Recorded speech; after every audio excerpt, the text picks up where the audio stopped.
Hello everyone and assalamu alaikum. Welcome to another episode of Third Culture Heart with Amal. Before we get started with today's episode, I just want to take a moment and apologize for the poor audio quality of the last episode. I had actually ordered mics for my conversation with Amber, but they got delayed in their delivery, so we ended up recording with my phone sitting between us on the couch, which, in hindsight, it was probably not my brightest idea. But regardless, I hope you still enjoyed the conversation. And speaking of good conversation, there's something that has been on my mind recently that I've been meaning to ask you. Do you ever look back at older versions of yourself and wonder, why did I act like that? Why did I distance myself from certain people? Why did I bury myself in work or studies during difficult phases of life? Why did I emotionally shut down? And usually when those questions come up, they're followed by feelings of guilt, shame, regret, and even embarrassment sometimes. But recently I realized something. I think our minds are always trying to protect us, sometimes in healthy ways and sometimes in not so healthy ways. But at the end of the day, most coping mechanisms begin as a way to protect ourselves. The version of you that existed back then was doing the best they could with the emotional tools and the limited life experience and understanding they had at that time. Maybe humor became your coping mechanism when things felt tense at home. Maybe achievement became your safety blanket. Maybe emotional detachment became the only way your mind knew how to survive something painful. And I think sometimes we forget that.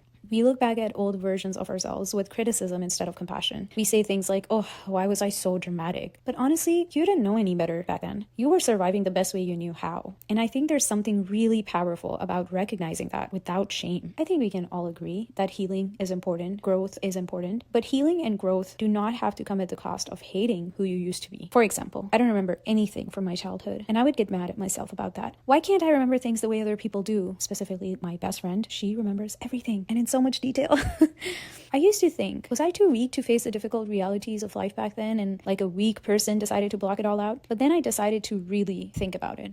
My childhood wasn't always emotionally safe for me. And I know I'm not unique in that. Many people had a difficult childhood, and I'm sorry for that. I know it sucks. And so when a child is constantly feeling emotionally unsafe, the mind adapts. Sometimes it learns to detach. Sometimes it learns to suppress. And sometimes it learns to forget.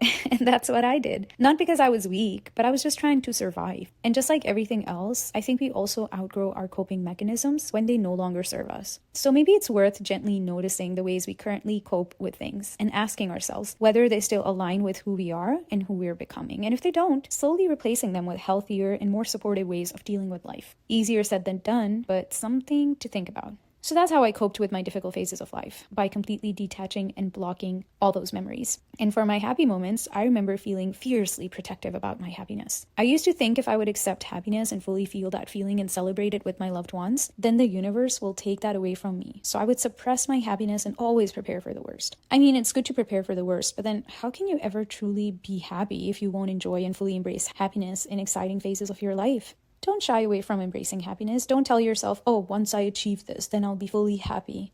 I used to do that all the time. I remember when I graduated with my undergrad degree and my family wanted to celebrate, I didn't let them because I wanted to get admitted to a university for master's first. And then I got admitted to a university here in States for my master's, but I didn't let my family celebrate because there were visa, flight, accommodation, and other things that I had to figure out first. I thought I would celebrate once I reached States. And then once I got here, I thought, well, let me at least pass this semester, and so on and so forth. You get the gist. With each achievement, I kept moving my goal without pausing to celebrate. This kept going on until I secured a job and my boss encouraged me to celebrate. And I told him I would celebrate after I've spent a considerable amount of time at this job, and I can say for sure that I have secured this job and I have certainty. My boss smiled and gave me a life-changing lesson in that moment. I don't think he realizes this, but his words truly changed how I viewed life. He told me there is no certainty in life. You will always have new goals and milestones to achieve. You cannot put your happiness on hold and keep moving the goalpost once you reach a goal. You're missing out on life. The in-between, when you're moving from one goal to another, that journey is called life. Once you spend some time in the company, then you would want a promotion, and then you would want other things in life, like wanting to get married, wanting a house, wanting kids, and so on and so forth.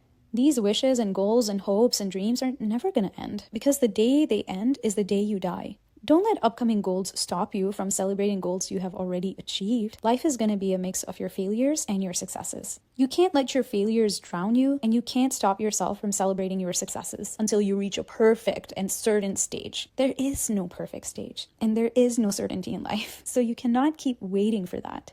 That lesson from my boss was eye-opening. I realized he was right. I had been missing out on life by stopping myself from celebrating milestones and achievements out of fear and in search of perfection, thinking, I'll celebrate once I reach this goal. The goals will keep changing, and I can't keep chasing that. I need to pause and celebrate my achievements and fully embrace the beautiful and exciting phases of life. So if you are in an exciting phase of your life, I hope you get to pause and fully enjoy and cherish these moments. I hope you realize you are living your dreams in some ways. Maybe it is by being financially independent, or having a great group of friends, or having a loving partner. No matter what it is, celebrate all your milestones, big or small. Don't let fear of tomorrow stop you from celebrating your wins of today. On a side note, this reminds me that growing up, I used to pray that I would grow tall enough to reach the freezer of my refrigerator because it used to have ice cream and chocolates in it. And I remember praying really hard about that. So in a way, I have achieved that dream already. Anyway, going back to what we were talking about. So don't let fear of tomorrow stop you from celebrating your wins of today. And on that note, I want to end this podcast by sharing an Urdu saying, which most of the Pakistani listeners already know about. And it is very cliched, but it's cliche for a reason. So here we go. अच्छे वक्त की ये बात बुरी है कि वो गुजर जाता है, और बुरे वक्त की ये बात अच्छी है कि वो भी गुजर जाता है. It means the bad thing about good times is that they pass, and the good thing about bad times is that they pass too. Happy Sunday, everyone, and I hope your week goes well. I would love to hear from you, how you are really doing, and what goals have you achieved in your life already. What are your go-to coping mechanisms, and do you think you've outgrown them?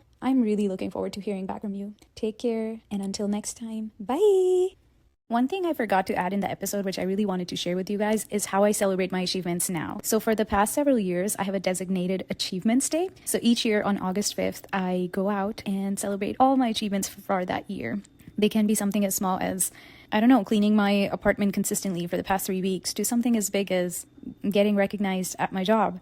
I'm not saying that everyone needs to have a designated Achievements Day, but all I'm saying is that I hope all of you can take out a few moments from your life to intentionally celebrate yourself, no matter what that celebration may look like.